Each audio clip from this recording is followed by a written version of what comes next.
මේ වෙනකොට AI පාවිච්චිය ලෝකෙ අඩු වෙලා තියෙන ක්‍රමක්‍රමයෙන්. හැබැයි එහෙමද? මගේ නම කුමාර් ජයරංග. අද මේක ගැන කතා කරමු.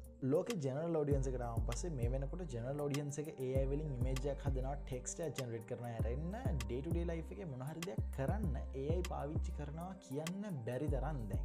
මොකද ඔෆිස් එක වගේ වැඩ කරන නම් ඔයා දන්නවා AI වලින් දැන් වැඩිය වැඩ කරන්න බෑ. මොකද ඒකට හේතුව ඔයා වැඩ කරන දේවල් ඔයා උවමනාවෙන් නෙමෙයි කරන්න කියන එක ඔයාගේ බොස්ලා දැනගන්නවා. ඉතින් මේ නිසා තමයි AI පාවිච්චිය චුට්ට අඩු වෙලා තියෙන්නේ මේ ජනරල් ඔඩියන්ස් එක ඇතුලේ. හැබැයි උනට මෙගා කම්පැනිස් ගත්තන් පස්සේ ඒගොල්ලෝ තනි කර මේ වෙනකොට AI driven වෙලා තියෙනවා. හොඳම උදාහරණ තමයි Facebook එකේ Meta AI එකට පුළුවන් ඔයාගේ account එකක් නැති වුණොත් එයාට තනියෙන් අරන් දෙන්න human involvement එකක් නැතුව. ඉතින් මේ නිසා ඔයා තේරුම් ගන්න ඕන දේ තමයි මේ වෙනකොට මිනිස්සුන්ට අර තිබ්බ AI hype එක අඩු වෙනවත් එක්කම ඔයාට ලොකු chance එකක් එනවා AI වලින් ඉස්සරහට යන්න. සහ AI ඔයාගේ day to day life එකට පාවිච්චි කරන්න ගන්න. හැබැයි AI පාවිච්චි කරනකොට ඔයා තේරුම් ගන්න ඕනේ කොහෙටද AI පාවිච්චි කරන්න කියලා. මොකද මේ වෙනකොට හැම platform එකම AI detection කියන එක සෑහෙන හොඳට වැඩ කරනවා.